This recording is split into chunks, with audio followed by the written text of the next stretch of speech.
નમસ્કાર વિદ્યાર્થી મિત્રો, મારું નામ પ્રોફેસર ગૌરવ વ્યાસ છે. હું આસિસ્ટન્ટ પ્રોફેસર તરીકે Gujarat power engineering and research institute GPERI GTU ખાતે ફરજ બજાવું છું. આપણે ગુજરાત ટેકનોલોજીકલ યુનિવર્સિટીના સેમેસ્ટર 3 સિવિલ એન્જિનિયરિંગ વિભાગમાં આવતા મિકેનિક્સ ઓફ સોલિડ સબ્જેક્ટનો અભ્યાસ કરી રહ્યા છીએ, જેમાં અત્યાર સુધી આપણે યુનિટ 7 સિમ્પલ સ્ટ્રેસ અને સ્ટ્રેઇનના ટોપિક્સ વિશે ભણ્યા છીએ. ગયા લેક્ચરમાં આપણે તાપમાનના કારણે એટલે કે થર્મલ ઇફેક્ટ્સના કારણે પદાર્થ પર લાગતા સ્ટ્રેસ અને સ્ટ્રેઇન વિશેનો અભ્યાસ કર્યો હતો. હવે આજે આપણે ઇલાસ્ટિક કોન્સ્ટન્ટ, જે એક ભાગ જ છે સિમ્પલ સ્ટ્રેસ અને સ્ટ્રેઇનનો, તેના વિશે અભ્યાસ કરીશું. તો આજનો ટોપિક આપણે ઇલાસ્ટિક કોન્સ્ટન્ટ, એમાં ઘણા બધા ટાઈપના અચળાંક એ દરેક મટીરિયલ્સ માટે આપણે ભણવાના છે. તો એ કયા કયા કોન્સ્ટન્ટ છે, જેમાં સૌથી પહેલાં મોડ્યુલસ ઓફ ઇલાસ્ટિસિટી, જેનો ઓલરેડી આપણે અભ્યાસ કરી ચૂક્યા છીએ આ જ યુનિટ સિમ્પલ સ્ટ્રેસ અને સ્ટ્રેઇનના એપિસોડ 1માં. બીજો આપણો ઇલાસ્ટિક કોન્સ્ટન્ટ મટીરિયલ માટે બનશે પોઇઝન્સ રેશિયો. તો કઈ રીતે પોઇઝન્સ રેશિયોની ગણતરી થાય છે, એની શું ઉપયોગિતા છે, એ આપણે સમજીશું. પોઇઝન્સ રેશિયો પછી આવશે ત્રીજો ઇલાસ્ટિક કોન્સ્ટન્ટ વોલ્યુમેટ્રિક સ્ટ્રેઇન. જ્યારે પણ ફોર્સ લાગતો હોય તો એ પદાર્થ ઉપર ત્રણેય ડાયરેક્શનમાં કોઈને કોઈ ડાયમેન્શનમાં વધારો અથવા તો ઘટાડો થતો હોય છે. તો એની ઇફેક્ટ આપણે વોલ્યુમેટ્રિક સ્ટ્રેઇનના સંદર્ભમાં સમજીશું. એ વોલ્યુમેટ્રિક સ્ટ્રેઇન પણ એક પ્રકારનો ઇલાસ્ટિક કોન્સ્ટન્ટ છે. વોલ્યુમેટ્રિક સ્ટ્રેઇનની સાથે જ કનેક્ટેડ આપણે એક ટોપિક લર્ન કરીશું, જે છે effect of multi directional stress અથવા તો મલ્ટી ડાયરેક્શનલ ફોર્સ. તો એના પણ એક્ઝામ્પલ એટલા જ ઉપયોગી બનશે. તો એના વિશે પણ આપણે આ જ ઇલાસ્ટિક કોન્સ્ટન્ટમાં અભ્યાસ કરવાનો છે. પછીનો ઇલાસ્ટિક કોન્સ્ટન્ટ આપણે બનશે શિયર મોડ્યુલસ અથવા તો મોડ્યુલસ ઓફ રિજિડિટી.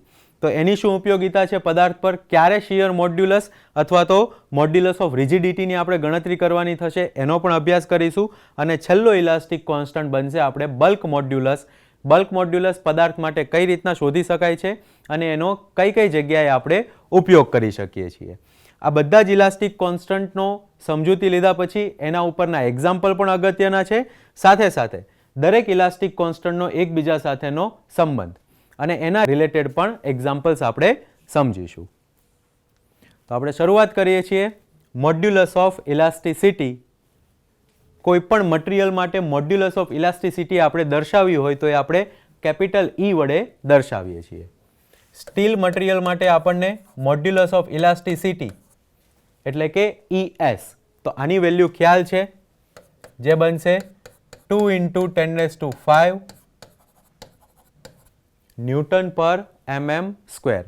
હવે આ વેલ્યુ સ્ટીલનો ધારો કે રોડ હોય, એ રોડનો ડાયામીટર 10 mm હોય, 100 mm હોય, કે પછી સ્ટીલના રોડની જગ્યાએ ધારો કે કોઈ બ્લોક હોય, એ બ્લોકનું કોઈ પણ ડાયમેન્શન હોય, મોડ્યુલસ ઓફ ઇલાસ્ટિસિટીની વેલ્યુ આપણે અચળ રહેશે, કોન્સ્ટન્ટ રહેશે. એટલે હવે આપને ખ્યાલ આવી ગયો હશે કે ઇલાસ્ટિક કોન્સ્ટન્ટનો મતલબ શું થાય. એવી વેલ્યુ, એવા અચળાંક કે જે પદાર્થની જીઓમેટ્રિકલ પ્રોપર્ટી સાથે કોઈ જ સંબંધ નથી ધરાવતા. કોઈ પણ શેપમાં કે કોઈ પણ સાઇઝમાં પદાર્થ હોય, પોતાની વેલ્યુ એટલે કે એ અચળાંક કોન્સ્ટન્ટ જ રહે. તો એમાંનો આપણો પહેલો છે મોડ્યુલસ ઓફ ઇલાસ્ટિસિટી. કઈ રીતે આપણે મોડ્યુલસ ઓફ ઇલાસ્ટિસિટી લર્ન કરીએ છીએ, તો એના માટે આપણે સમજેલા જ છીએ. એક લો પણ આપણે ભણ્યા હતા, જે હતો હુક્સ લો. બરાબર. હુક્સ લો આપણને સંબંધ આપે છે સ્ટ્રેસ અને સ્ટ્રેઇન વચ્ચે. સ્ટ્રેસ અને સ્ટ્રેઇનનો ગ્રાફ આપણે કોઈ મટીરિયલ માટે ડ્રો કરીએ તો આપણને કોઈ રિલેશન મળે, જેમાં આપણે સ્ટીલ માટે આ રીતનો એક આપણને રિલેશન મળ્યો હતો કે સ્ટ્રેસ એટલે કે sigma directly proportional two strain. અને આ પ્રપોર્શનાલિટી સાઇન દૂર કરવા માટે આપણે ત્યાં આગળ ઇલાસ્ટિક કોન્સ્ટન્ટ એટલે કે કેપિટલ E ને ઇન્ટ્રોડ્યુસ કર્યું હતું. એટલે capital E modulus of elasticity જો આપણે કેલ્ક્યુલેટ કરવી હોય તો એનું ઇક્વેશન બને છે સ્ટ્રેસ ભાગ્યા સ્ટ્રેઇન. એટલે કે સ્ટ્રેસ, એના માટે ઇક્વેશન આપણે ડિરાઈવ કરેલું છે લોડ ડિવાઈડ બાય એરિયા, અને સ્ટ્રેઇન એના માટે આપણે ઇક્વેશન ડિવાઈડ કરેલું છે change in length upon original length. બરાબર છે. તો આ રીતે આપણે મોડ્યુલસ ઓફ ઇલાસ્ટિસિટીની ગણતરી કોઈ પણ પદાર્થ માટે કરી શકીએ. અહીંયા ધારો કે આપણે કોઈ એક એક્ઝામ્પલ લઈએ રેક્ટેન્ગ્યુલર બ્લોકનો, જેની લંબાઈ L મીટર છે, એની વિડ્થ B અને ડેપ્થ D છે. ધારો કે આ પદાર્થ ઉપર પુલ એક્સિયલ ટેન્શન ટાઈપનો ફોર્સ લાગે બંને તરફથી, અને આ ફોર્સ કોના પેરેલલ? તો કે ધારો કે આ ફોર્સ અલોંગ ધ લેન્થ લાગે છે. અહીંયા આગળ જોઈએ તો આ ફોર્સ P ની ડાયરેક્શન કઈ છે? હોરિઝોન્ટલ. કોના પેરેલલ છે? લંબાઈના પેરેલલ છે. બરાબર છે? એટલે આને શું કહેવાય કે ફોર્સ અલોંગ ધ લેન્થ લાગે છે. રાઈટ? અને બીજી રીતે ધારો કે બોલવું હોય તો આ ફોર્સ કઈ રીતે લાગે છે? તો કે ફોર્સ નોર્મલ ટુ ધ, એટલે આપણે નોર્મલ ટુ ધ વિડ્થ અથવા તો ડેપ્થ અથવા તો બંને એ રીતે પણ બોલી શકીએ. બરાબર? એટલે એક રેક્ટેન્ગ્યુલર બ્લોક છે જેનું ડાયમેન્શન L/B/D છે, જેના ઉપર P કિલો ન્યૂટન જેટલો ટેન્શન ફોર્સ લાગે છે, જેને આપણે બોલવું હોય તો એ રીતના બોલી શકાય અલોંગ ધ લેન્થ અથવા તો normal to B cross D plane. Right? એટલે ક્રોસ સેક્શન ડાયમેન્શન જે છે એ ક્રોસ સેક્શન ડાયમેન્શનના નોર્મલ લાગે છે. હવે આની ઉપયોગિતા શું છે? તો કે જ્યારે પણ આપણે સ્ટ્રેસ ગણીએ છીએ, બરાબર, તો અત્યારે તો અહીંયા ખાલી હું સિગ્મા લખું છું, પણ હવે ધારો કે આ P force along the length નહીં, તો જ્યારે પણ ફોર્સ એ કયા ડાયમેન્શનના અલોંગ ધ લાગે છે એની સાથે સાથે એના પેરેલલ આપણે સ્ટ્રેસની ગણતરી કરી શકીએ છીએ. અહીંયા આગળ ફોર્સ બતાવેલો છે અલોંગ ધ લેન્થ, તો આપણે આ રીતના લખી શકીએ કે જ્યારે પણ P kilo newton force along the length લાગતો હોય, રાઈટ, અલોંગ ધ લેન્થ, એટલે કયું પ્લેન નોર્મલ બનશે? તો એ નોર્મલ પ્લેન થશે આપણું B ક્રોસ D. તો જે આપણે ક્રોસ સેક્શનલ એરિયા લેવાનો થશે એ ક્રોસ સેક્શનલ એરિયા બનશે B ક્રોસ D. એટલે સ્ટ્રેસ સિગ્મા L આપણે ગણતરીમાં લઈશું. ફોર્સ લાગે છે અલોંગ ધ લેન્થ, તો એના પરપેન્ડિક્યુલર જે પ્લેન આવે નોર્મલ પ્લેન, એ આપણો ક્રોસ સેક્શનલ એરિયા બનશે. અહીંયા આગળ જે આપણને મોડ્યુલસ ઓફ ઇલાસ્ટિસિટી મળે એ દર્શાવાશે EL થી, અને એનું ઇક્વેશન બનશે sigma L divide by epsilon L. એવી જ રીતના ધારો કે P કિલો ન્યૂટન ફોર્સ હવે અલોંગ ધ લેન્થ નહીં પણ અલોંગ ધ વિડ્થ લાગે છે, એટલે કે y ડિરેક્શનમાં. આ આકૃતિમાં જોઈએ તો આ B Z અક્સિસ છે, તો હવે અહીંયા જે ફોર્સ લાગશે ધારો કે અલોંગ ધ Z અક્સિસ લાગે છે, તો આ અક્સિસને નોર્મલ પ્લેન કયું કહેવાશે? તો કે x અને y, એટલે કે L ક્રોસ D. તો અહીંયા આગળ જે આપણે સ્ટ્રેસની ગણતરી કરશું એને લખશું સિગ્મા B, અને એ આપણને મળશે P divide by L cross D. આની પરથી આપણે જે ઇલાસ્ટિક મોડ્યુલસની વેલ્યુ ગણતરીમાં લઈએ તો એને દર્શાવશું EB થી, જે આપણે લખશું sigma B divide by epsilon B. Same એ જ રીતના ધારો કે P કિલો ન્યૂટન ફોર્સ હવે અલોંગ ધ ડેપ્થ લાગે છે, એટલે કે D, રાઈટ, તો એના પરથી જે સ્ટ્રેસ મળશે એ આપણું સિગ્મા D. સિગ્મા D ની વેલ્યુ કઈ બનશે? તો કે P ડિવાઈડ બાય નોર્મલ પ્લેનનો cross sectional area. Along the depth લાગે છે તો એના નોર્મલ બનશે L ક્રોસ B. તો આ એરિયા આપણે ગણતરીમાં લેવાનો થશે. અને અહીંયા આગળ જે આપણને મોડ્યુલસ ઓફ ઇલાસ્ટિસિટી મળશે એ આપણું ED, જેની વેલ્યુ બનશે sigma D divide by epsilon D. હવે ફરી એક વખત આપણે સ્ટાર્ટિંગનું સ્ટેટમેન્ટ યાદ કરીએ કે કોઈ પણ મટીરિયલ માટે ઇલાસ્ટિક કોન્સ્ટન્ટ હોય તો એ ઇલાસ્ટિક કોન્સ્ટન્ટ એની જીઓમેટ્રિકલ પ્રોપર્ટી સાથે સંબંધ ધરાવતા નથી, એની વેલ્યુ કોન્સ્ટન્ટ જ રહેશે. એટલે ધારો કે આ રેક્ટેન્ગ્યુલર બ્લોક સ્ટીલનો હશે તો સ્ટીલ માટે મોડ્યુલસ ઓફ ઇલાસ્ટિસિટી જે 2 × 10⁵ છે એ કોન્સ્ટન્ટ રહેશે. ધારો કે આ બ્લોક એલ્યુમિનિયમનો બનેલો હોય તો એલ્યુમિનિયમ માટે મોડ્યુલસ ઓફ ઇલાસ્ટિસિટીની વેલ્યુ આપણી પાસે 0.8 × 10⁵ છે, તો એ વેલ્યુ પણ કોન્સ્ટન્ટ રહેશે. તો અહીંયા આગળ ફોર્સ કોઈ પણ ડિરેક્શનમાં લાગતો હોય, મોડ્યુલસ ઓફ ઇલાસ્ટિસિટી આપણી કોમન જ રહેશે, જે ખાલી ને ખાલી ડિપેન્ડ છે કયા મટીરિયલનો આપણો પદાર્થ છે. બીજો ઇલાસ્ટિક કોન્સ્ટન્ટ હવે આપણે શરૂ કરીએ તો એ છે આપણો પોઈઝન્સ રેશિયો. આગળ આપણે મોડ્યુલસ ઓફ ઇલાસ્ટિસિટીમાં જોયું કે ક્યારે રેક્ટેન્ગ્યુલર બ્લોક પર કોઈ એક ડાયમેન્શનના પેરેલલ કોઈ પણ પ્રકારનો ફોર્સ આપણે લગાડીએ, અહીંયા આપણે તાણ બળ દર્શાવીએ છીએ. તો કે ધારો કે આવી રીતના ટેન્શન ફોર્સ લાગે તો એની લંબાઈમાં થશે વધારો, રાઈટ. કોઈ એક ડિરેક્શનથી એની લંબાઈ થશે વધારો. હવે જ્યારે કોઈ એક ડાયમેન્શનમાં એટલે કે કોઈ એક ડિરેક્શનથી એના ડાયમેન્શનમાં વધારો થતો હોય તો એના પરપેન્ડિક્યુલર ડાયમેન્શન જે હોય છે, અહીંયા આગળ એના પરપેન્ડિક્યુલર ડાયમેન્શન બનશે વિડ્થ b અને ડેપ્થ d. તો આ બંને ડાયમેન્શનમાં સાથે સાથે પેરેલલી ઘટાડો થતો હોય, બરાબર. હવે ધારો કે અલોંગ ધ લેન્થ, એ ડાયરેક્શનને આપણે કહીએ અલોંગ ધ લેન્થ, એ ડાયરેક્શનને આપણે લખી શકીએ છીએ લોંગિટ્યુડનલ ડાયરેક્શન, રાઈટ. તો અલોંગ ધ લેન્થ જે કાંઈ પણ લંબાઈમાં વધારો કે ઘટાડો થાય છે નેચર ઓફ ફોર્સના કારણે, તો એના કારણે જે સ્ટ્રેઇન આવશે એ સ્ટ્રેઇનને આપણે કહીશું લોંગિટ્યુડનલ સ્ટ્રેઇન. એ સ્ટ્રેઇનને આપણે કહીશું લોંગિટ્યુડનલ સ્ટ્રેઇન. એટલે ધારો કે લોંગિટ્યુડનલ સ્ટ્રેઇનને આપણે ડિફાઇન કરવી હોય તો એ રીતના ડિફાઇન કરી શકાય, strain along the dimension of force. Force જે દિશામાં લાગે છે એ જ દિશામાં આવતી સ્ટ્રેઇન આપણે લોંગિટ્યુડનલ સ્ટ્રેઇન તરીકે લખી શકીએ.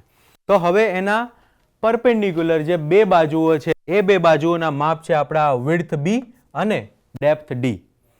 આ સેમ ફોર્સના કારણે આ b અને d એના માપમાં જે ઘટાડો થાય છે, બરાબર છે. તો એ ઘટાડાને કારણે જે સ્ટ્રેઇન આવશે એ સ્ટ્રેઇનને આપણે લખીશું લેટરલ સ્ટ્રેઇન.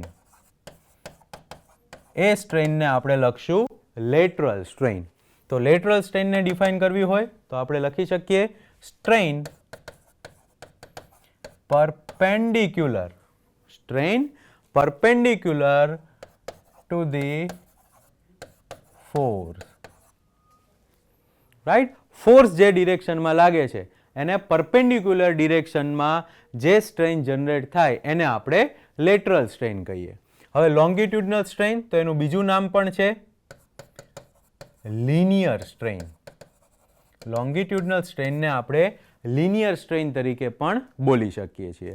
તો આમાં બહુ વધારે કન્ફ્યુઝ નહીં થવાનું, કેમ કે આ બે સ્ટ્રેઇન પરથી જ આપણે પોઈઝન્સ રેશિયોને ડિફાઇન કરવાનું છે. હવે ઘણી બધી બુકમાં પોઈઝન્સ રેશિયોને આવી રીતના ગેમાથી દર્શાવેલું છે અને ઘણી બધી બુકમાં એને મ્યુ વડે પણ દર્શાવ્યું છે.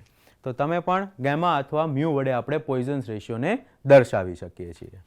તો એ પોઈઝન્સ રેશિયોની ડેફિનેશન ધારો કે આપણે આપવી હોય તો કંઈક આ રીતના આપી શકાય કે જ્યારે પણ when an axial force applied to a member and if corresponding stress, એટલે જ્યારે ફોર્સ લાગશે તો એ ફોર્સના સાથે સાથે સ્ટ્રેસ જનરેટ થશે, તો it's corresponding stress remains within the elastic limit. દરેક મટીરિયલની પોતાની ઇલાસ્ટિક લિમિટ હશે. તો એ ઇલાસ્ટિક લિમિટની અંદર જ ધારો કે સ્ટ્રેસ રહેતી હોય તો the ratio of lateral strain to longitudinal અથવા તો linear strain, જેને આપણે પોઈઝન્સ રેશિયો કહીશું. ધારો કે મેથેમેટિકલી લખવું હોય તો આપણે આ રીતના લખી શકીએ ગેમા અથવા તો mu equals to lateral strain divide by longitudinal strain. Lateral strain divide by longitudinal strain. Longitudinal અથવા તો તમે એને લિનિયર સ્ટ્રેઇન પણ લખી શકો છો, બરાબર. હવે આ બંને સ્ટ્રેઇનની એ બંને યુનિટલેસ પેરામીટર છે પણ એની કોઈ દિશા હશે, કાં તો એ આપણને વેલ્યુ પોઝિટિવ આપશે અથવા તો નેગેટિવ આપશે. તો ધારો કે લેટરલ સ્ટ્રેઇનની વેલ્યુ આપણને પોઝિટિવ મળે છે. હવે લેટરલ સ્ટ્રેઇન શું છે તો કે strain perpendicular to the force. Positive value ક્યારે આપશે તો કે જ્યારે આ પરપેન્ડિક્યુલર ડાયમેન્શન પોતાના માપમાં વધારો કરશે. વધારો ક્યારે થશે તો કે જ્યારે અહીંયા આગળ કમ્પ્રેસિવ ફોર્સ લાગશે. કમ્પ્રેસિવ ફોર્સ લાગશે એટલે જે ડિરેક્શનમાં કમ્પ્રેસિવ ફોર્સ લાગે છે એ ડિરેક્શનમાં માપમાં ઘટાડો થશે અને પરપેન્ડિક્યુલર માપમાં વધારો થશે. ટેન્શન ફોર્સ લગાડશું, જે ડિરેક્શનમાં ટેન્શન ફોર્સ લાગશે એ ડિરેક્શનમાં એની લંબાઈમાં વધારો થશે, એક્સટેન્શન આવશે, અને એને પરપેન્ડિક્યુલર ડાયમેન્શનમાં ઘટાડો થશે, રિડક્શન આવશે. એટલે આપણે જ્યારે એક્ઝામ્પલમાં પોઈઝન્સ રેશિયોની ગણતરી કરશું અથવા તો લેટરલ કે લોંગિટ્યુડનલ સ્ટ્રેનની ગણતરી કરશું તો ત્યારે આપણે ત્યાં આગળ એક ચોક્કસ સાઇન મૂકીશું. તો એ સાઇન ડિપેન્ડ્સ છે કે એના માપમાં વધારો થાય છે કે ઘટાડો. સાઇન ન લખીએ તો આપણે ત્યાં આગળ બ્રેકેટમાં એને એવી રીતના દર્શાવીશું કે લેટરલ સ્ટ્રેન કે લોંગિટ્યુડનલ સ્ટ્રેન કોઈ પણ વેલ્યુ આવી હોય તો ઇન બ્રેકેટ આપણે એક્સટેન્શન એટલે કે વધારો, રિડક્શન એટલે કે ઘટાડો, એ રીતે આપણે દર્શાવવાનું થશે. બરાબર છે? તો આ આપણી પોઈઝન્સ રેશિયો અને લેટરલ સ્ટ્રેન, લોંગિટ્યુડનલ સ્ટ્રેન બને. આપણે કોઈ એક્ઝામ્પલ સાથે જોઈએ. ધારો કે આ રીતે આપણો રેક્ટેન્ગ્યુલર બ્લોક છે જેની લંબાઈ L અને width B છે. બરાબર? અહીંયા આગળ ધારો કે આ રીતનો કમ્પ્રેસિવ ફોર્સ આપણે આપીએ. આ કમ્પ્રેસિવ ફોર્સ કઈ ડિરેક્શનમાં આપેલો છે? Horizontal X direction. Horizontal X ડિરેક્શનમાં આપણી લંબાઈ L છે. આ કમ્પ્રેસિવ ફોર્સના કારણે લંબાઈમાં થશે ઘટાડો. તો ધારો કે મારે લોંગિટ્યુડનલ સ્ટ્રેન લખવી હોય આ જ એક્ઝામ્પલ માટે, તો એ લોંગિટ્યુડનલ સ્ટ્રેન બનશે delta L divide by L in bracket reduction. Right? શું કામ? કેમ કે ડેલ્ટા L ની વેલ્યુ ઘટાડો આપે છે. એવી જ રીતના ધારો કે લેટરલ સ્ટ્રેન આપણે લખવી છે, તો લેટરલ સ્ટ્રેન એટલે એના પરપેન્ડિક્યુલર ડાયમેન્શનમાં થતા ફેરફાર. હવે જે ડિરેક્શનમાં ફોર્સ લાગે છે એ ડિરેક્શનમાં ઘટાડો આવે છે તો એના પરપેન્ડિક્યુલર ડાયરેક્શનમાં વધારો થશે. અહીંયા આગળ આપણે ધારો કે લેટરલ સ્ટ્રેન લખવી હોય તો લેટરલ સ્ટ્રેન બરાબર ડેલ્ટા બી. ડેલ્ટા બી એટલે વિડ્થમાં થતો ફેરફાર ભાગ્યા ઓરિજિનલ વિડ્થ.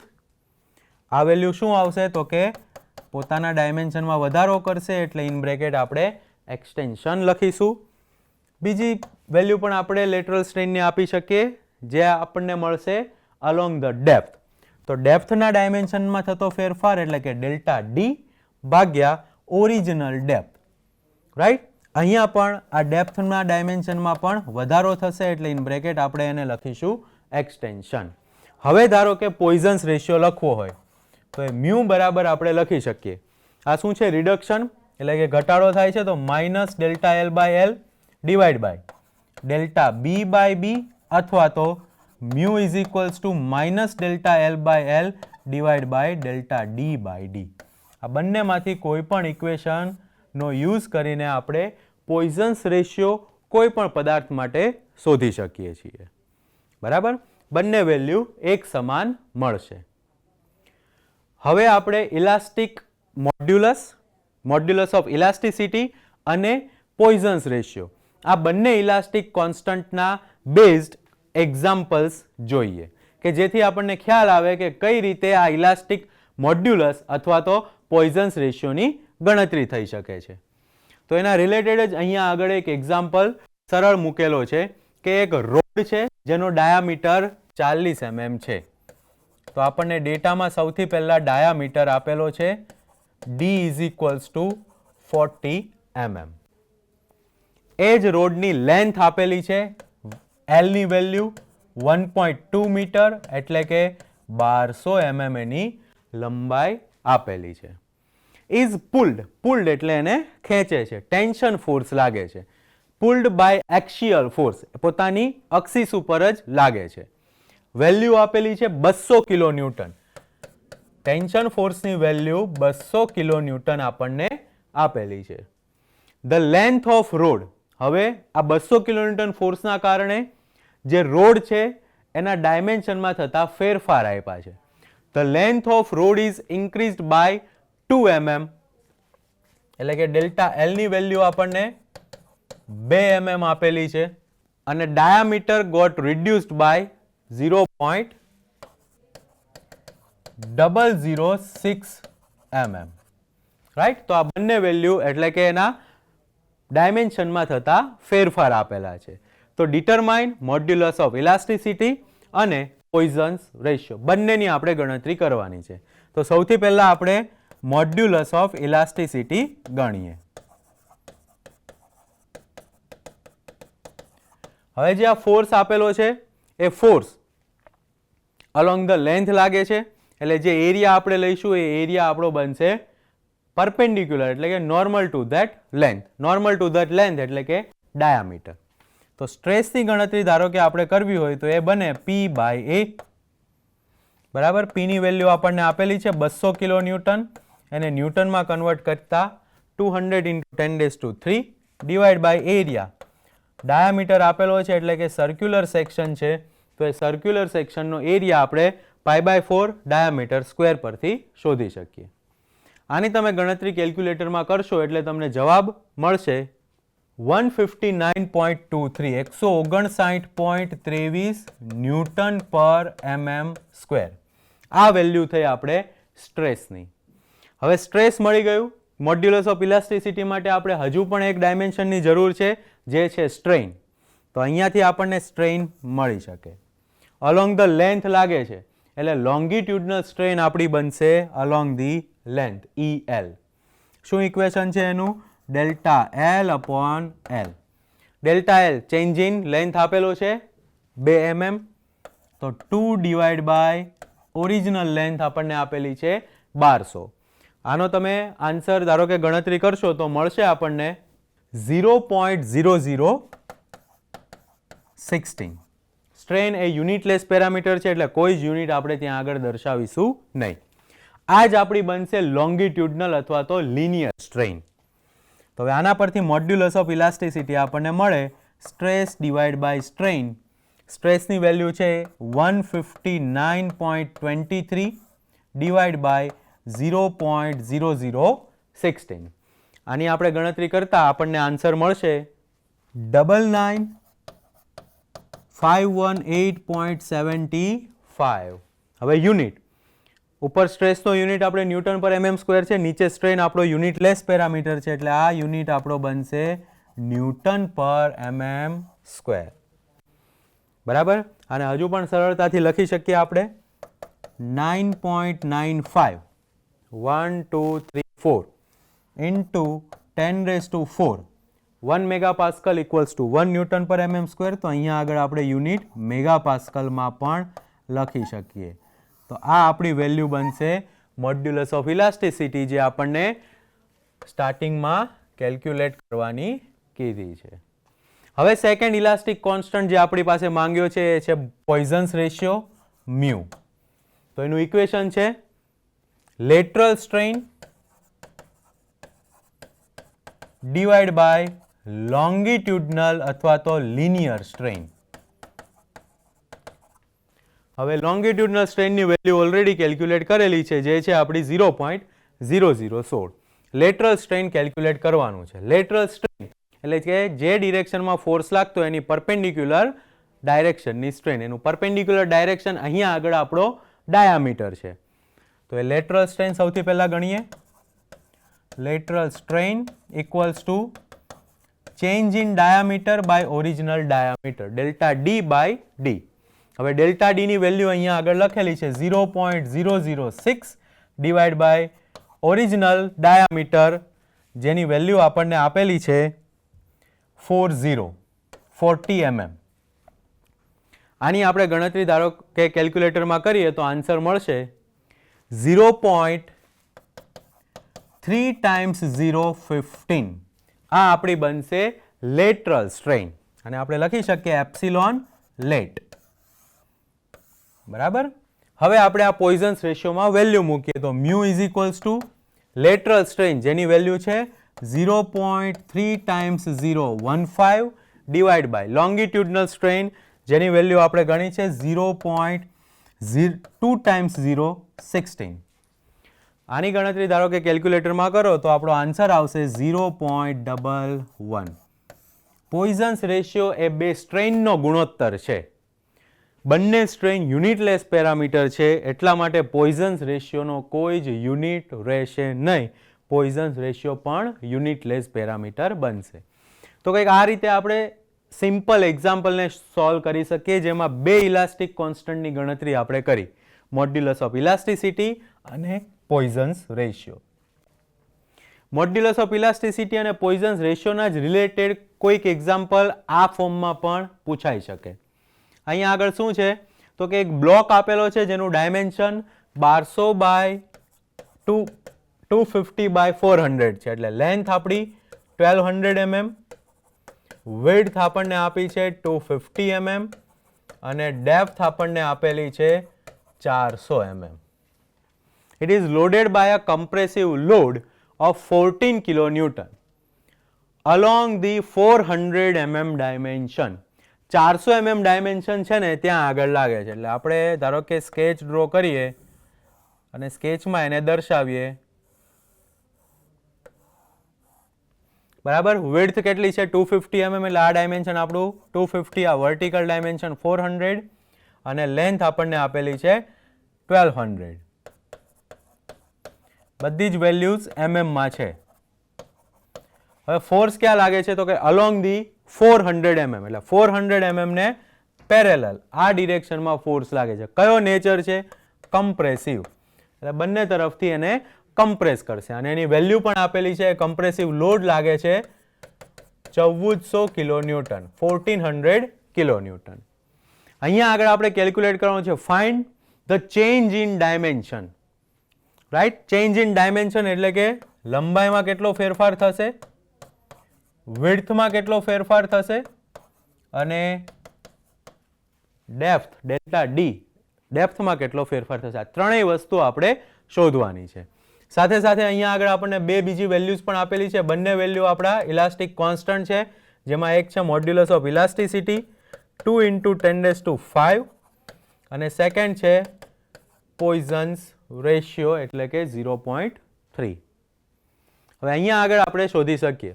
પોઇઝન્સ રેશિયોની વેલ્યુ આપેલી છે, ત્રણેય ડાયમેન્શનમાં થતા ફેરફાર શોધવા છે, એટલે હવે આપણે સ્ટ્રેઇનની વેલ્યુ શોધવી પડશે. તો સ્ટ્રેઇન સૌથી પહેલા આપણે શોધીએ લોંગિટ્યુડનલ સ્ટ્રેઇન, એટલે કે strain along the direction of force. Along the dimension કયું છે? Delta D. તો આ ઇક્વેશન બનશે આપણું delta D divide by D. અહીંયા આગળ આપણી પાસે નથી વેલ્યુ લોંગિટ્યુડનલ સ્ટ્રેઇનની, નથી ડેલ્ટા ડી, ખાલી એક જ વેલ્યુ છે જે છે ઓરિજિનલ ડેપ્થ. તો સૌથી પહેલા તો આપણે લોંગિટ્યુડનલ સ્ટ્રેઇન શોધવું પડશે. લોંગિટ્યુડનલ સ્ટ્રેઇન શોધવા માટે આપણે વેલ્યુનો યુઝ કરીશું મોડ્યુલસ ઓફ ઇલાસ્ટિસિટી. તો modulus of elasticity E is equals to sigma divide by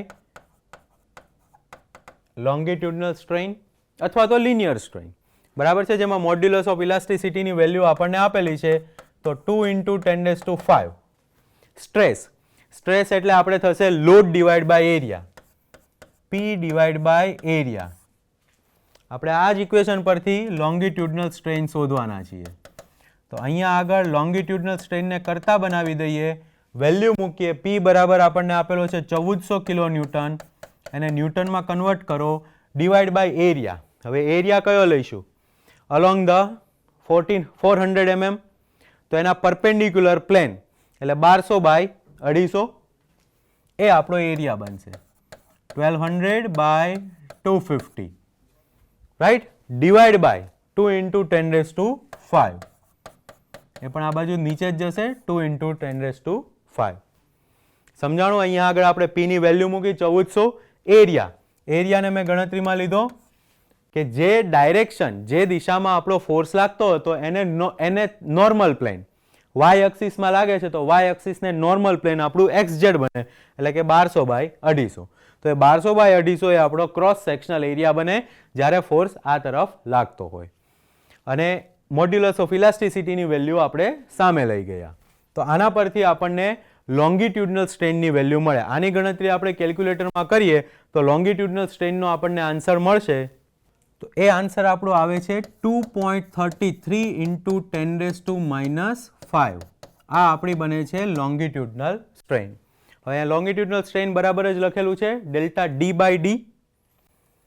એ આપણે મૂકીએ, delta D by D is equals to 2.33 × 10⁻⁵.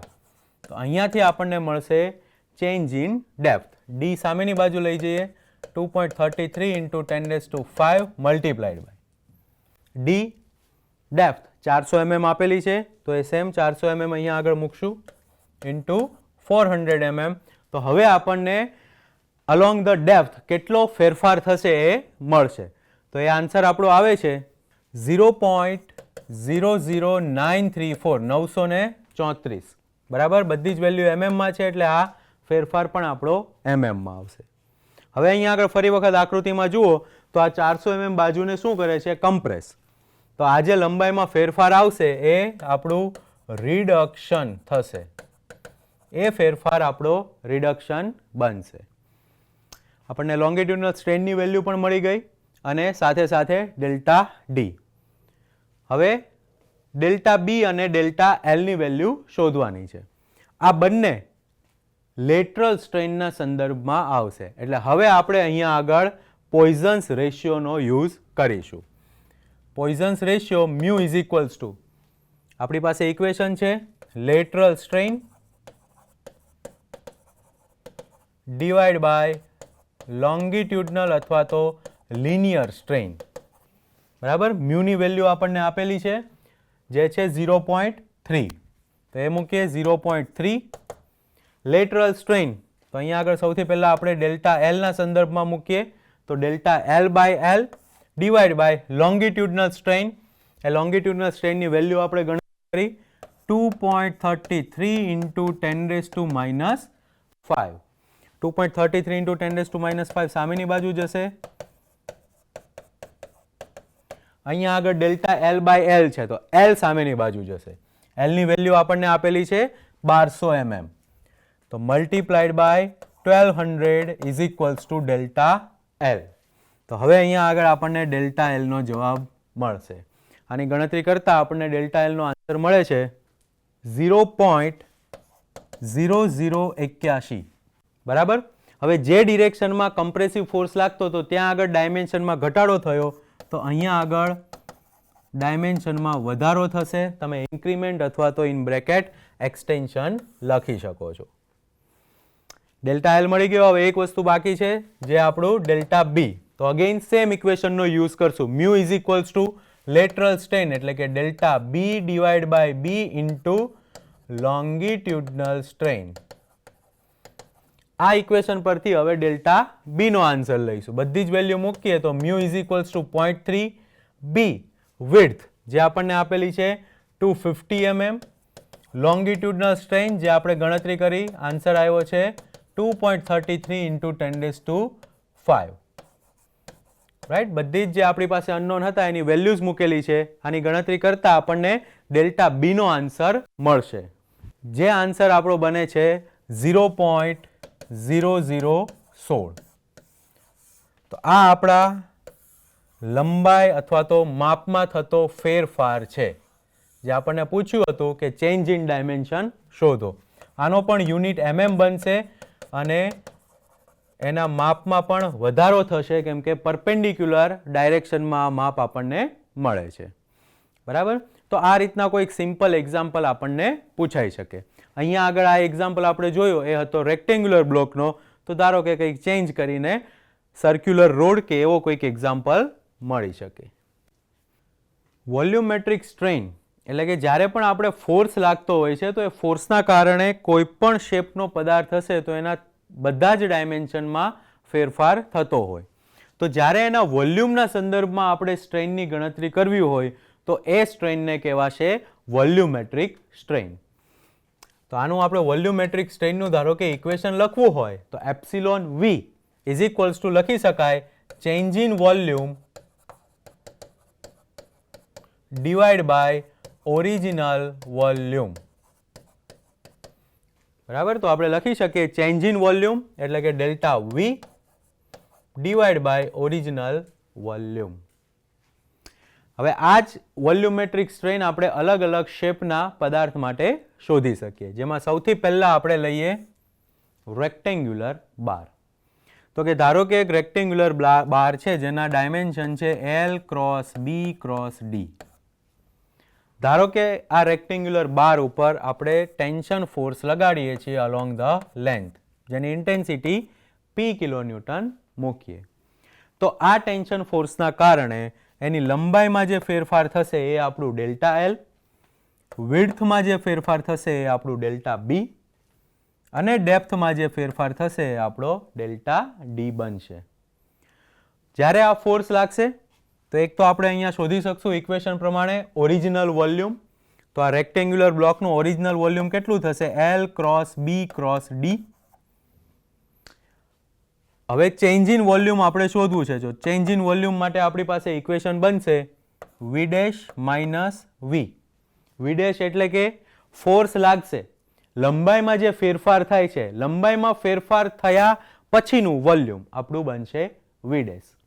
તો ચેન્જ કેટલો આવશે? તો કે જે લંબાઈમાં વધારો કે ઘટાડો થઈ ગયા પછી જે વોલ્યુમ મળ્યું છે એમાંથી ઓરિજિનલ વોલ્યુમ બાદ કરી દઈએ.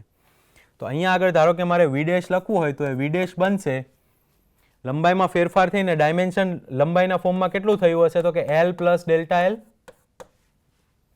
એવી જ રીતના વિડ્થના parallel dimension plus or minus હોઈ શકે, બરાબર? B plus or minus delta B અને ડેપ્થના ફોર્મમાં plus or minus delta D. આ રીતનું થઈ શકે. તો અહીંયા આગળ મારે વી ડેશ ગણવું હોય, આ ફોર્સ કઈ બાજુ લાગે છે? ટેન્શન ફોર્સ લાગે છે, લંબાઈમાં વધારો કરશે. લંબાઈમાં વધારો કરે તો અહીંયા આગળ પ્લસ ડેલ્ટા એલ આવશે, બાકી બંનેમાં માઇનસ આવશે ડેલ્ટા બી. જો આ જ ફોર્સને આપણે ગણતરીમાં લેતા હોઈએ તો વી ડેશનું મારું વોલ્યુમ બનશે L plus delta L into B plus delta B into D plus delta D. આ આપણું વી ડેશ થશે. હવે આપણે ડેલ્ટા વી એટલે કે ચેન્જ ઇન વોલ્યુમ શોધવું હોય તો V dash minus V L plus delta L into B plus delta B into D plus delta D minus original volume એટલે L cross B cross D. બરાબર? અને આપણે સાદુરૂપ આપીએ અને જે નાના નાના ડાયમેન્શન બને એટલે કે જ્યારે delta L into delta B, delta L into delta D કે delta B into delta D, આનું મલ્ટિપ્લિકેશન કરતા જ્યારે પણ આપણને આ રીતની ટર્મ મળે તો આ આપણને વેલ્યુઝ બહુ જ ઓછા મૂલ્યની આપશે. તો એને આપણે નેગ્લેક્ટ કરીશું. એને નેગ્લેક્ટ કરશું તો અહીંયા આગળ ડેલ્ટા વીનો આપણને આન્સર મળે છે. ડેલ્ટા વીનો આપણો આન્સર બને છે L B into delta D plus L D into delta B plus B D into delta L. બરાબર? કંઈક આ રીતનો આપણો ચેન્જ ઇન વોલ્યુમનો આન્સર મળશે.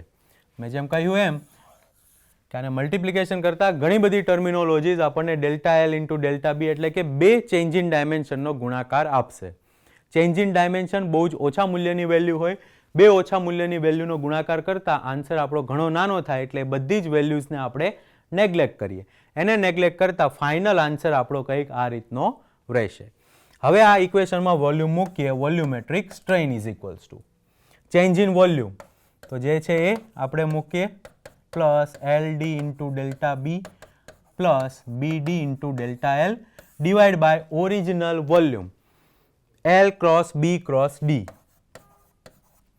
બરાબર? આને આપણે સાદુરૂપ આપીએ તો L B into delta D divide by L B D plus L D into delta B divide by L B D plus B D into delta L divide by L B D. તો અહીંયા આગળ જોઈએ આ રીતનું આપણું cancel થઈ જશે. તો ફાઇનલ આપણો આન્સર બને છે delta D by D plus delta B by B plus delta L by L. તો એ જે આન્સર મળ્યો એ અહીંયા આગળ લખીએ તો આ રીતનો આપણે એને સાદુરૂપ કરતા આન્સર મળશે. રાઈટ? આ સેમ આન્સર આગળના સ્ટેપમાં આપણને એના ક્રમના અનુરૂપ મળેલો છે. ડેલ્ટા ડી બાય ડી તો એને પાછળ લઈ ગયા, એલને આપણે આગળ લાવ્યા છીએ. રાઈટ? એટલે એલ બી ડીના ફોર્મમાં મૂકી શકીએ. તો આ શું થયું? લંબાઈમાં થતો ફેરફાર, વિડ્થમાં થતો ફેરફાર અને ડેપ્થમાં થતો ફેરફાર. એટલે કે રેક્ટેન્ગ્યુલર બાર માટે વોલ્યુમેટ્રિક સ્ટ્રેઇન શું મળે છે?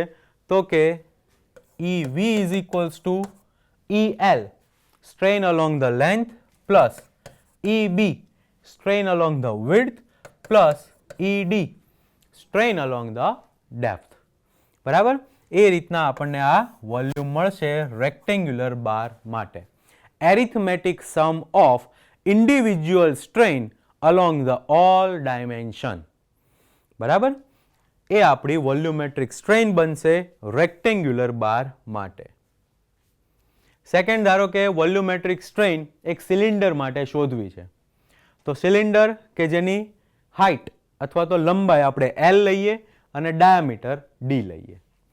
ફોર્સ ધારો કે અહીંયા આગળ આપણે લગાડીએ છીએ અલોંગ ધ લેન્થ. બરાબર, અલોંગ ધ લેન્થ ફોર્સ લગાડશું એટલે લંબાઈમાં વધારો થશે, ડાયામેટ્રિક સ્ટ્રેનમાં ઘટાડો થશે. તો જ્યારે સિલિન્ડર હોય ત્યારે વોલ્યુમેટ્રિક સ્ટ્રેન કઈ રીતે મળે?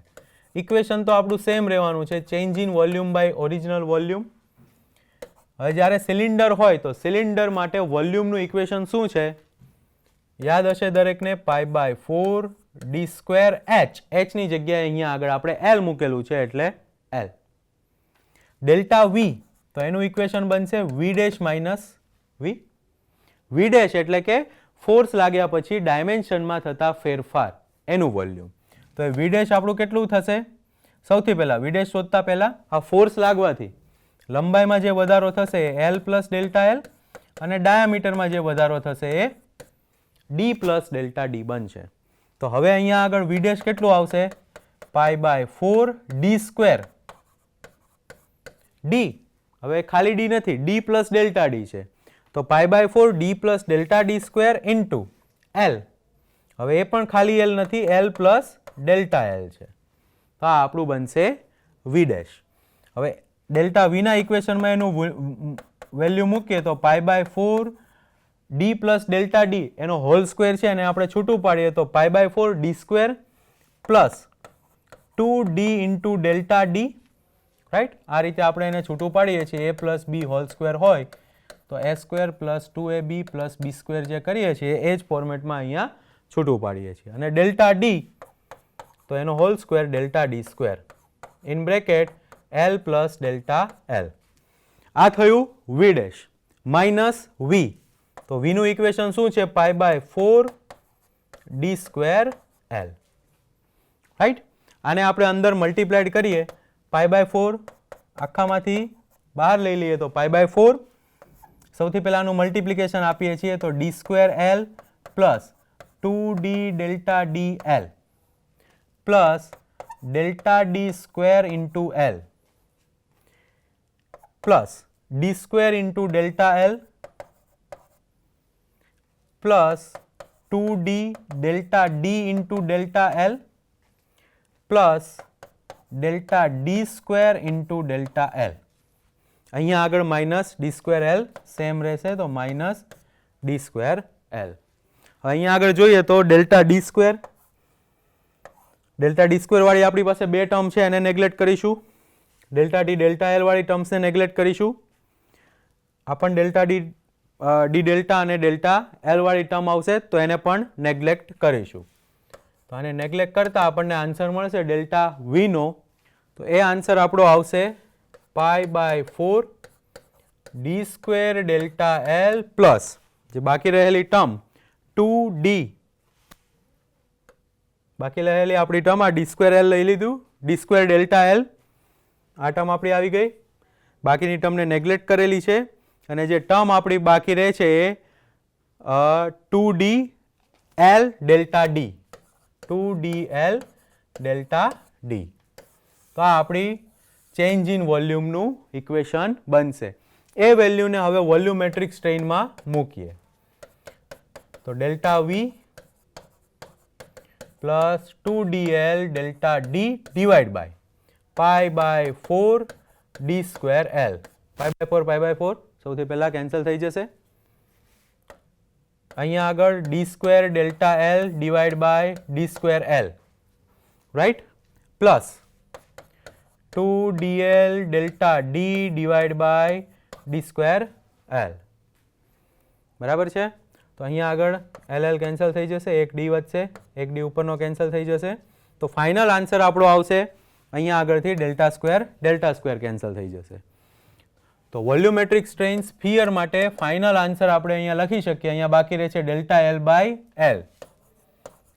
L by L plus 2 times delta, આ એક ડી સ્ક્વેરમાંથી એક ડી કેન્સલ થઈ ગયો, તો delta D by D, 2 times delta D by D. બરાબર. અને આપણે વધુ સરળતાથી લખી શકીએ EL strain along the length plus 2 times ED. Right. આ આપણી બનશે લિનિયર સ્ટ્રેઇન, કેમ કે ફોર્સ આપણે આપ્યો હતો અલોંગ ધ લેન્થ, તો અલોંગ ધ લેન્થ જે સ્ટ્રેઇન આવી છે એને લિનિયર સ્ટ્રેઇન લખીએ પ્લસ 2 ટાઈમ્સ ડાયામેટ્રિક સ્ટ્રેઇન. તો જ્યારે પણ એક્ઝામ્પલ સ્ફિયરનો આપણે સોલ્વ કરીશું અને એમાં વોલ્યુમેટ્રિક સ્ટ્રેઇનની ગણતરી કરવાની હશે તો એમાં સીધું આ ઇક્વેશન આપણે યુઝ કરવાનું છે, લિનિયર સ્ટ્રેઇન વત્તા 2 ટાઈમ્સ ડાયામેટ્રિક સ્ટ્રેઇન. એ જ રીતે જ્યારે પણ એક્ઝામ્પલ આપણે રેક્ટેન્ગ્યુલર બ્લોકનો ગણીશું અને એમાં જ્યારે વોલ્યુમેટ્રિક સ્ટ્રેઇનની ગણતરી આવશે તો એ બીજું કંઈ જ નહીં, એરિથમેટિક સમ. એરિથમેટિક સમ એટલા માટે બોલીએ છીએ કે ફોર્સ જે ડિરેક્શનમાં લાગતો હોય અકોર્ડિંગ ટુ ધેટ અહીંયા આગળ ડાયમેન્શન્સ બદલાશે, સાઇન બદલાશે. રાઈટ. અહીંયા હરેક વખતે એપ્સિલોન બી એટલે કે સ્ટ્રેન અલોંગ ધ વિડ્થ કે સ્ટ્રેન અલોંગ ધ ડેપ્થ કે સ્ટ્રેન અલોંગ ધ લેન્થ એ હંમેશા પ્લસ નહીં હોય, એ કોઈક કન્ડિશનમાં માઇનસ બની શકે, કોઈક કન્ડિશનમાં પ્લસ પણ આવશે. હવે ત્રીજો જે ઘણી બધી વખત પૂછાતું હોય છે, volumetric strain of sphere. Right. એક સ્ફિયર માટે વોલ્યુમેટ્રિક સ્ટ્રેઇન કઈ રીતે શોધી શકીએ? તો વોલ્યુમેટ્રિક સ્ટ્રેઇનનું આ બેઝિક ઇક્વેશન છે આપણું ડેલ્ટા વી બાય વી. ધારો કે એ જે સ્ફિયર છે, ડાયામીટર ઓફ સ્ફિયર આપણે એઝ્યુમ કરીએ કે ડાયામીટર ઓફ સ્ફિયર આપણે ડી રાખીએ. એ ડી અઝ્યુમ કરતા વોલ્યુમ અને ચેન્જ ઇન વોલ્યુમ ગણીએ. ધારો કે સ્ફિયર ઉપર કોઈ એક્શિયલ પુલ ટાઈપનો ફોર્સ લાગે છે તો ચેન્જ ઇન ડાયામીટર એ ધારો કે ડેલ્ટા ડી હોય તો ફાઇનલ ડાયામીટર કેટલો બનશે after application of force? D plus delta D. આ આપણો ફાઇનલ ડાયામીટર બનશે. ફાઇનલ ડાયામીટર ફાઇનલ વોલ્યુમની ગણતરીમાં યુઝ કરશું, ઓરિજિનલ ડાયામીટર ઓરિજિનલ વોલ્યુમની ગણતરીમાં યુઝ કરીએ. તો ઓરિજિનલ વોલ્યુમ આપણે ગણીએ. સ્ફિયર છે તો સ્ફિયરની વોલ્યુમ આપણે ગણવું હોય તો એનું ઇક્વેશન છે pi D cube divide by 6. આ આપણું થયું original volume. V dash force લાગ્યા પછીનું volume, pi D plus delta D whole cube divide by 6. Right. હવે આનું પણ આપણે સાદું રૂપ આપી શકીએ a plus B cube. Right. આના ઇક્વેશન પરથી, એના ઇક્વેશન પરથી સાદું રૂપ આપીએ તો આપણે અહીંયા લખી શકીએ pi into D cube plus 3d square into delta D divide by 6. એનું સાદું રૂપ આપતા ઘણી બધી ટર્મિનોલોજી જેમ કે પાઈ ડી ક્યુબ આવશે તો એ પણ આપણે એનું સાદું રૂપ આપીએ તો આ રીતના થશે a cube plus 3ab plus b cube. બરાબર છે. હવે ડેલ્ટા ડી ક્યુબ એ ચેન્જ ઇન ડાયામીટરના 3 વખત આપણે મલ્ટિપ્લિકેશન કરીએ એટલે ઘણી નાની વેલ્યુ આવે તો એને આપણે નેગ્લેક્ટ કરતા આટલી વેલ્યુ વધશે. ડેલ્ટા વી એટલે બનશે V dash minus V. Right. V dash આપણું છે pi D cube plus 3d square into delta D divide by 6 minus pi D cube by 6. આ વેલ્યુ આપણે change in volume by original વોલ્યુમમાં મૂકીશું. Change in volume એટલે ઉપરની જે value છે તે અને ઓરિજિનલ વોલ્યુમ એટલે પાઈ ડી ક્યુબ બાય 6. આની વેલ્યુ મૂકતા આપણને ફાઇનલ વોલ્યુમેટ્રિક સ્ટ્રેઇન ફોર સ્ફિયરનો આન્સર મળશે. તો એ આપણે અહીંયા મૂકવાની ટ્રાય કરીએ. સૌથી પહેલાં તો આને સાદુરૂપ આપીએ તો pi D cube by 6 plus 3d square into delta D into pi divide by 6 minus pi D cube by 6. તો આ બંને કેન્સલ થશે. ડિવાઈડ બાય ઓરિજિનલ વોલ્યુમ, તો એ ઓરિજિનલ વોલ્યુમ છે આપણું પાઈ ડી ક્યુબ બાય 6. હવે વેલ્યુ મૂકીએ તો 3d square into delta D into pi divide by 6 into pi D cube. આ ડિવિઝન વાળું 6 ઉપર જશે, બંને કેન્સલ થશે, પાઈ પાઈ કેન્સલ થશે, આ ડી ક્યુબ આખું ડી સ્ક્વેર કેન્સલ થશે, એટલે શું વધશે તો કે 3 delta D divide by D. આ આપણી વોલ્યુમેટ્રિક સ્ટ્રેઇન સ્ફિયર માટે આવશે, રાઈટ. એટલે લખી શકીએ કે જો વોલ્યુમેટ્રિક સ્ટ્રેઇન સ્ફિયર માટે ગણતરીમાં લેવી હોય તો એ 3 ટાઈમ્સ ડાયામેટ્રિક સ્ટ્રેઇન બનશે, રાઈટ. જે આપણે આગળ લખ્યું 3 times delta D by D, આ વેલ્યુ આપણી વોલ્યુમેટ્રિક સ્ટ્રેઇન ફોર સ્ફિયર બનશે. એટલે જ્યારે પણ આપણે એક્ઝામ્પલ્સ વોલ્યુમેટ્રિક સ્ટ્રેઇનના સ્ફિયર માટેના સોલ્વ કરીશું ત્યારે આપણે વોલ્યુમેટ્રિક સ્ટ્રેઇનનું આ ઇક્વેશન યુઝમાં લઈશું, રાઈટ. તો વોલ્યુમેટ્રિક સ્ટ્રેઇન ફરી એક વખત સ્પીડમાં રિવિઝન કરી લઈએ કે જ્યારે પણ ફોર્સ લાગશે કોઈ પણ પદાર્થ પર તો એ ફોર્સના કારણે ત્રણેય બાજુ અથવા તો જેટલી પણ સાઇડ્સ હશે, જેટલા પણ ડાયમેન્શન હશે, બધા જ ડાયમેન્શનમાં ફેરફાર આવે. તો એ જે ફેરફાર હોય એને આપણે દર્શાવવો હોય તો એને વોલ્યુમના ફોર્મમાં દર્શાવવો પડે. તો એ વોલ્યુમના ફોર્મમાં ડાયમેન્શનમાં થતા ફેરફારને દર્શાવવા માટે આપણી પાસે એક ઇલાસ્ટિક કોન્સ્ટન્ટ છે જે છે વોલ્યુમેટ્રિક સ્ટ્રેઇન. વોલ્યુમેટ્રિક સ્ટ્રેઇનનું equation, it is a ratio of change in volume to the original volume. ત્રણ મેઇન પ્રકારના શેપ્સ જેના ઘણી બધી વખત રિપીટેડલી એક્ઝામ્પલ્સ આવે છે, જેમાં સૌથી પહેલો રેક્ટેન્ગ્યુલર બાર. તો રેક્ટેન્ગ્યુલર બાર માટે આપણે ડિરાઈવ કર્યું ઇક્વેશન કે વોલ્યુમેટ્રિક સ્ટ્રેઇન એ બીજું કંઈ જ નહીં, arithmetic sum of individual strain along the all 3 dimension. ત્રણેય બાજુએ ઉત્પન્ન થતી સ્ટ્રેઇનનો સરવાળો. Delta L by L strain along the length, delta B by B strain along the width, delta d by d strain along the depth. Second આપણે solve કર્યું volumetric strain of cylinder. તો એ સિલિન્ડર માટે આપણે volumetric સ્ટ્રેઇનનું equation derive કર્યું delta L by L plus 2 times delta D by D. એટલે કે ડેલ્ટા એલ બાય એલ આપણી લિનિયર સ્ટ્રેઇન, કેમ કે ફોર્સ હંમેશા અલોંગ ધ લેન્થ અથવા હાઇટ લાગતો હોય સિલિન્ડર પર, પ્લસ 2 ટાઈમ્સ ડાયામેટ્રિક સ્ટ્રેઇન. અને થર્ડ આપણે ઇક્વેશન ડિરાઈવ કર્યું સ્ફિયર માટે કે ડી એનો ડાયામીટર હોય તો સ્ફિયર માટે શું આવશે વોલ્યુમેટ્રિક સ્ટ્રેઇન, તો એનું ઇક્વેશન આપણે ડિરાઈવ કર્યું 3 ટાઈમ્સ ડાયામેટ્રિક સ્ટ્રેઇન.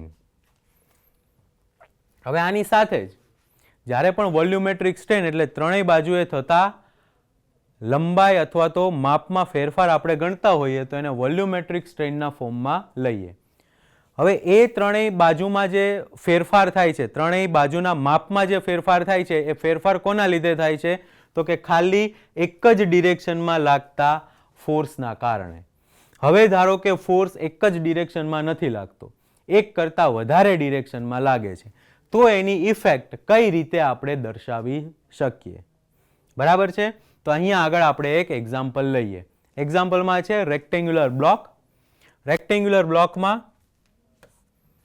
ફોર્સ આપેલો છે along the X px, along the Y py, along the Z pz.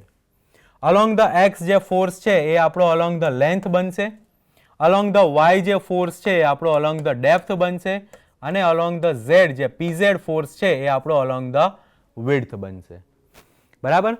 તો જ્યારે પણ આવા મલ્ટી ડિરેક્શનલ એક્સિયલ ફોર્સ કોઈ એક પદાર્થ પર લાગતો હોય ત્યારે સ્ટ્રેસ અથવા તો સ્ટ્રેઇનની જે ગણતરી છે એ કઈ રીતે આપી શકીએ, તો અહીંયા ધારો કે આપણે સ્ટ્રેઇનની ગણતરી કરવી છે એપ્સિલોન એક્સ, એટલે કે strain along the X direction due to axial force in all 3 direction, બરાબર.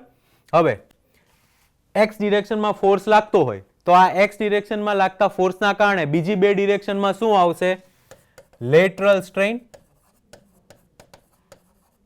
Lateral strain in y and z, અને લોંગિટ્યુડનલ સ્ટ્રેઇન ઇન x, બરાબર. જ્યારે આપણે વાત કરતા હોઈએ ખાલી px ફોર્સની, બરાબર છે. હવે રિલેશન બિટવીન લેટરલ એન્ડ લોંગિટ્યુડનલ અથવા લેટરલ અને લિનિયર સ્ટ્રેઇન વચ્ચેનો રિલેશન આપવો હોય તો આપણી પાસે વેલ્યુ છે અથવા તો ઇલાસ્ટિક કોન્સ્ટન્ટ છે જે છે પોઇઝન્સ રેશિયો. બરાબર. તો આ પોઈઝન્સ રેશિયોના ફોર્મમાં આપણે હવે સ્ટ્રેનનું ઇક્વેશન ડેવલપ કરવાનું છે જ્યારે ફોર્સ એક્સ ડિરેક્શનમાં લાગતો હોય. રાઈટ. સૌથી પહેલાં તો ઇક્વેશન એક સાદું આપણે લખી દઈએ કે મોડ્યુલસ ઓફ ઇલાસ્ટિસિટી બરાબર સ્ટ્રેસ ડિવાઈડ બાય સ્ટ્રેન. એટલે સ્ટ્રેન શું થશે તો કે stress divide by modulus of elasticity. તો બધી જ વેલ્યુ આપણને આ જ ફોર્મમાં મળવાની છે. રાઈટ. તો EX બરાબર ઇક્વેશન આપણું બનશે sigma X divide by E. હવે જે ડિરેક્શનમાં ફોર્સ, અહીંયા આગળ મેં ફોર્સની ડાયરેક્શન શું આપી છે? ટેન્શન. ટેન્શન એટલે અલોંગ ધ લેન્થ, લંબાઈમાં વધારો થશે તો એ સ્ટ્રેન આપણી પોઝિટિવ બનશે.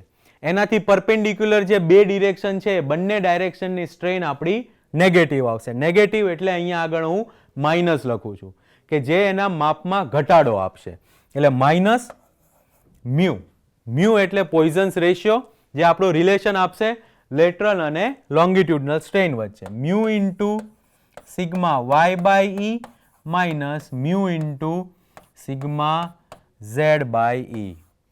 આ આપણું એપ્સિલોન ઈનું ઇક્વેશન બનશે જ્યારે પણ મલ્ટી ડિરેક્શનલ એક્સિયલ ફોર્સ લાગતા હશે.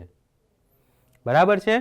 આ ઇક્વેશન મેં ડિરાઈવ કર્યું PX માટે, એટલે કે સ્ટ્રેસ અલોંગ ધ એક્સ માટે. સિમિલરલી હું સ્ટ્રેસ અલોંગ ધ વાય માટે પણ ઇક્વેશન ડિરાઈવ કરી શકું. એટલે ફોર્સ મારે લેવાનો છે વર્ટિકલ ડિરેક્શન. વર્ટિકલ ડિરેક્શન એટલે અલોંગ ધ ડેપ્થ. તો ત્યાં આગળ જે મારી સ્ટ્રેન આવશે એ પોઝિટિવ અને બાકી બંને સ્ટ્રેન મારી બનશે નેગેટિવ. તો mu into sigma X by E એ પણ નેગેટિવ અને minus mu into sigma Z by E. આ આપણું સેકન્ડ ઇક્વેશન બનશે strain along the Y direction due to multi directional force.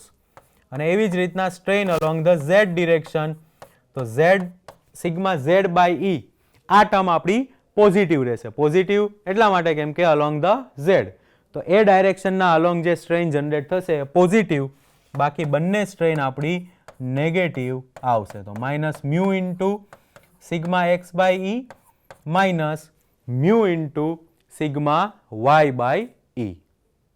બરાબર છે. તો આ આપણું ત્રીજું ઇક્વેશન બનશે જે આપણને વેલ્યુ આપશે EZ, strain along the Z direction. Clear છે? કઈ રીતે આપણે ઇફેક્ટ દર્શાવી શકશું? આના ઘણા બધા એક્ઝામ્પલ્સ હોય છે. રાઈટ. કે આવી રીતનો કોઈ રેક્ટેન્ગ્યુલર બ્લોક હોય, ત્રણેય ડિરેક્શનમાં ફોર્સ લાગતો હોય અને આપણે સ્ટ્રેનની ગણતરી કરવાની આવે તો સિમ્પલ આ જ ઇક્વેશનનો યુઝ કરીને સ્ટ્રેનની ગણતરી આપવાની થશે. હવે અહીંયા આગળ જે મેં સાઇન આપેલી છે સ્ટ્રેનની આગળ, એ સાઇનને શું કન્સિડર કર્યું છે તો કે બધા જ ફોર્સ ટેન્શન ફોર્સ છે.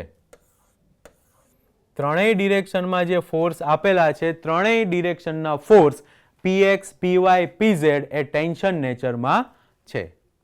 તો હવે પછી મલ્ટી ડિરેક્શનલ એક્સિયલ ફોર્સ, એના પછી જે ઇમ્પોર્ટન્ટ આપણો ઇલાસ્ટિક કોન્સ્ટન્ટ આવશે એ બનશે શિયર મોડ્યુલસ, અથવા તો એને આપણે કહીએ છીએ મોડ્યુલસ ઓફ રિજિડિટી. હવે આ આગળ જેટલી પણ આપણે સ્ટ્રેસ સ્ટ્રેન ગણી એની ગણતરી કરી એના કરતાં થોડુંક અલગ છે. આગળ આપણે કોઈ પણ રેક્ટેન્ગ્યુલર બ્લોક હોય તો એના ટેન્જન્સ, એના એક્સિયલ ફોર્સ આપણે આપતા હતા, એના એટલે કે એના એક્સિસમાંથી પસાર થતા ફોર્સ.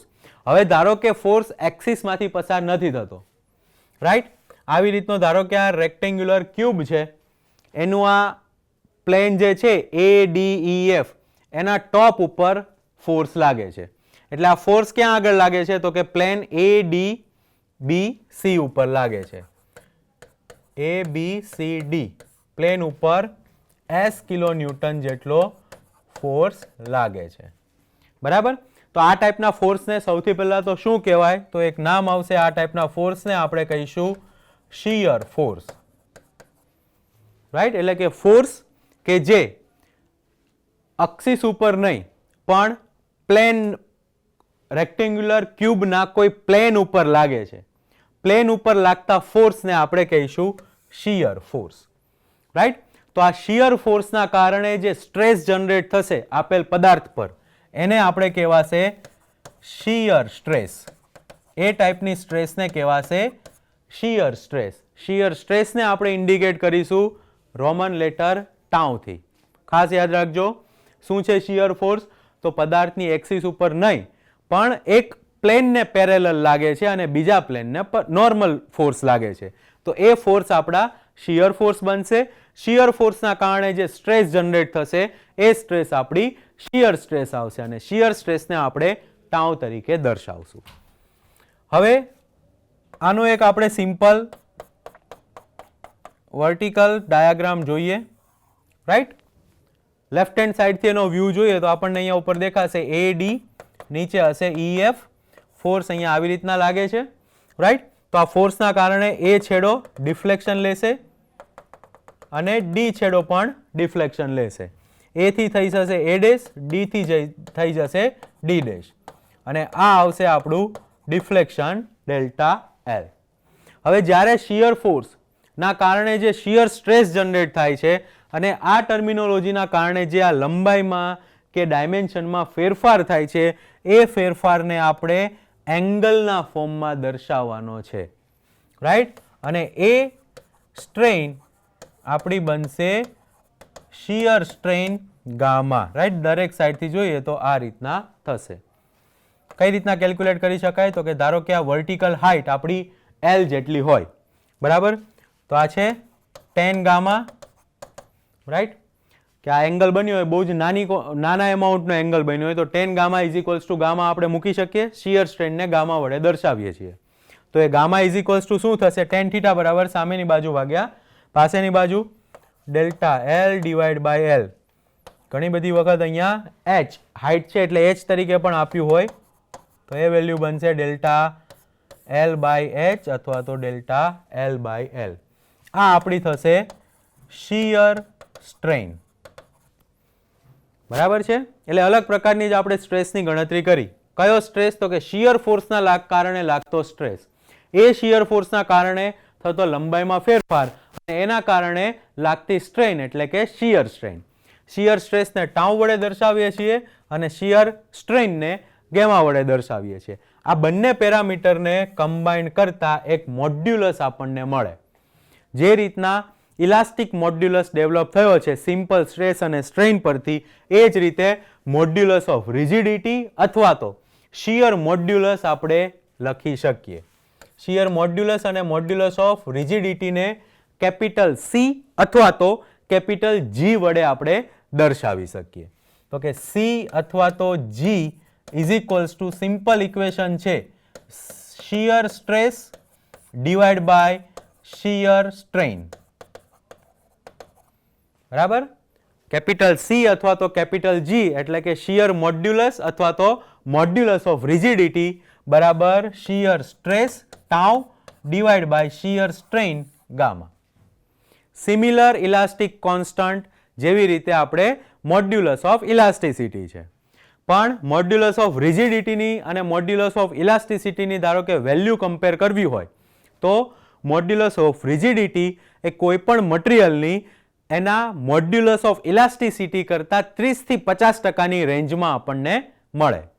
બરાબર, એટલે ધારો કે modulus of elasticity for steel 2 × 10⁵ megapascal આવતો હોય તો શિયર મોડ્યુલસ અથવા તો modulus of rigidity of steel કેટલો આવશે, 30% થી 50%. 30% આપણે લઈએ 0.6 મેગાપાસ્કલ થી 1 × 10⁵ મેગાપાસ્કલ. આ રેન્જમાં આપણને મોડ્યુલસ ઓફ રિજિડિટીની વેલ્યુ મળી શકે. બરાબર, તો આના પણ રિલેટેડ આપણે એક્ઝામ્પલ્સ આવતા હોય છે. શિયર સ્ટ્રેસની ગણતરી આવે, શિયર સ્ટ્રેઇનની આવે અને શિયર મોડ્યુલસ અથવા તો મોડ્યુલસ ઓફ રિજિડિટીની ગણતરી કરવાની થઈ શકે. શિયર મોડ્યુલસ અને મોડ્યુલસ ઓફ રિજિડિટી એ પણ એક પ્રકારના ઇલાસ્ટિક કોન્સ્ટન્ટ છે જે કોઈ પણ પદાર્થના જીઓમેટ્રિક શેપ કે ડાયમેન્શન સાથે કોઈ જ સંબંધ નથી ધરાવતા, એની વેલ્યુ ફિક્સ રહેશે. તો વિદ્યાર્થી મિત્રો, આજે આપણે ઇલાસ્ટિક કોન્સ્ટન્ટનો એક સરળ અભ્યાસ શરૂ કર્યો જેમાં આપણે અલગ અલગ પ્રકારના ઇલાસ્ટિક કોન્સ્ટન્ટ વિશે ભણ્યા. જેમાં સૌથી પહેલા મોડ્યુલસ ઓફ ઇલાસ્ટિસિટી અને પોઇઝન્સ રેશિયો વિશે ખ્યાલ લીધો. કયા કયા ટાઈપના એક્ઝામ્પલ સિમ્પલ ફ્રેમ થઈ શકે છે એના પરથી એનું એક્ઝામ્પલ પણ સોલ્વ કર્યા. પછી આપણે વોલ્યુમેટ્રિક સ્ટ્રેઇન, જ્યારે કોઈ પદાર્થ પર ત્રણેય બાજુએથી એક્સિયલ ફોર્સ લાગતા હોય તો એની ગણતરી કઈ રીતે આપણે કરી શકીએ છીએ એના ઇક્વેશન્સ પણ જોયા. Volumetric strain rectangular block, sphere અને સિલિન્ડર માટે કઈ રીતે ગણતરી કરી શકાય એ પણ જોયું. અને છેલ્લે આપણે મોડ્યુલસ ઓફ રિજિડિટી એ પણ એક ઇલાસ્ટિક કોન્સ્ટન્ટ તરીકે ડિરાઈવ કર્યો. હવે ઇલાસ્ટિક કોન્સ્ટન્ટમાં એક પ્રકારનું ઇલાસ્ટિક કોન્સ્ટન્ટ બાકી છે જે આપણે નેક્સ્ટ લેક્ચરમાં જોઈશું, અને volumetric strain, multi directional axial force એને લગતા એક્ઝામ્પલ્સ પણ જોઈશું. જય હિન્દ, જય ભારત, જય જય ગરવી ગુજરાત. નમસ્કાર.